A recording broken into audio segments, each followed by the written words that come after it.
News for nation पर आपका स्वागत है और मैं हूं आपके साथ प्रार्थना। बड़ी खबर बिहार के मोतिहारी से सामने आ रही है, जहां पर सुबह सुबह एनआईए ने छापेमारी की है। जी हां, आपको तस्वीरें दिखा रहे जहां पर एनआईए के छापेमारी से गांव में हड़कंप मच गया है। आपको बताया तो ह्यूमन ट्रैफिकिंग से जुड़े मामले को लेकर के एनआईए को कुछ जानकारी मिली थी, जिसके बाद एनआईए की टीम जो है वो मोतिहारी पहुंच गई है। और इतना ही नहीं, लगातार वहां पर छापेमारी भी जारी है। और इसी बीच देखिए, आपको बता दें तो जहां लगातार सरकार जो है वो अपने एक्शन मोड में है और अब एनआईए ने इस ह्यूमन ट्रैफिकिंग से जुड़े मामले को लेकर के छापेमारी भी शुरू कर दी है। इस पूरे मामले के बारे में आपको डिटेल से बता देते हैं। पूर्वी चंपारण के मोतिहारी जिले में मंगलवार की सुबह उस वक्त सनसनी फैल गई जब राष्ट्रीय जांच एजेंसी की टीम ने फेनहारा थाना क्षेत्र के कालू पाकड़ गांव में दबिश दी। अचानक हुई इस कार्रवाई से पूरे इलाके में अफरा तफरी का माहौल बन गया।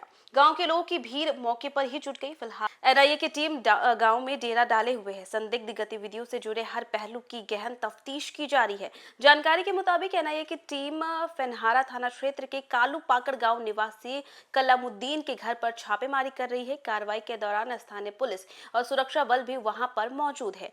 टीम घर के दस्तावेजों, इलेक्ट्रॉनिक उपकरणों और अन्य अहम साक्ष्यों की बारीकी से जांच कर रही है। सूत्रों के हवाले से यह भी चर्चा सामने आ रही है कि ये पूरा मामला मानव तस्करी यानी कि ह्यूमन ट्रैफिकिंग से जुड़ी किसी नेटवर्क की जांच से संबंधित है। हालांकि अभी तक एनआईए की ओर से इस संबंध में कुछ भी कहा नहीं गया है, कुछ भी आधिकारिक पुष्टि नहीं की गई है और यही वजह है कि कार्रवाई के वास्तविक कारणों को लेकर के सस्पेंस बरकरार है। आपको बताएं तो गांव में एनआईए की मौजूदगी को देखते हुए सुरक्षा व्यवस्था की जो है वो भी काफी ज्यादा मजबूत कर दी गई है। जांच एजेंसी किसी भी पहलू को नजरअंदाज नहीं करना चाहते हैं। पूरे मामले की तह तक के लिए हर संभावित एंगल की पड़ताल की जा रही है। फिलहाल पूरे घटनाक्रम पर सभी की निगाहें टिकी हैं और अब ये देखना अहम होगा कि एनआईए की जांच में क्या नए खुलासे सामने आते। क्या मानव तस्करी से जुड़े किसी बड़े नेटवर्क का पर्दाफाश होता है या फिर छापेमारी के पीछे कोई दूसरा कारण निकल कर के सामने आता है। तब तक प्रशासनिक पुष्टि का इंतजार किया जा रहा है। तो देखा आपने कि मोतिहारी में कलामुद्दीन के घर पर एनआईए की छापेमारी चल रही है और छापेमारी जैसे ही शुरू हुई वहां पर लोग इकट्ठा हो गए गांव के। इतना ही नहीं, इसमें और भी कई सारी चीजें जो है वो बताई गई है। बताया जा रहा है कि ये जो कलामुद्दीन है वो लोगों को फर्जी तरीके से दुबई भेजता था।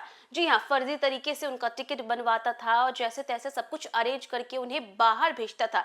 जहां एक तरफ ये बताया जा रहा है कि ये मामला मानव तस्करी से जुड़ा हुआ है और इसको लेकर के अभी भी वापस जांच जारी है और देखना ये होगा कि और क्या क्या खुलासे होते हैं। लगातार देखिए एनआईए की कार्रवाई जारी है और एक के बाद एक जो लोग गलत काम कर रहे हैं उन्हें पकड़ा जा रहा है। और इसी बीच देखिए मोतिहारी की आपको तस्वीरें दिखा रहे थे, जहां पर कलामुद्दीन के घर पर एनआईए ने सुबह सुबह छापेमारी की और छापेमारी से वहां पर लोगों के बीच पे हड़कंप मच गया है।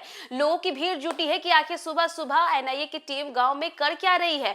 जहां एक तरफ ये मामला जो है प्रथम दृष्टया ये मामला ह्यूमन ट्रैफिकिंग से जुड़ा हुआ पता चल रहा है, तो वहीं दूसरी ओर अब ये देखना होता है कि छापेमारी के बाद और क्या खुलासे होते हैं। तो फिलहाल के लिए बस इतना ही। न्यूज फॉर नेशन पे खबरों का सिलसिला लगातार जारी रहेगा। तब तक के लिए नमस्कार।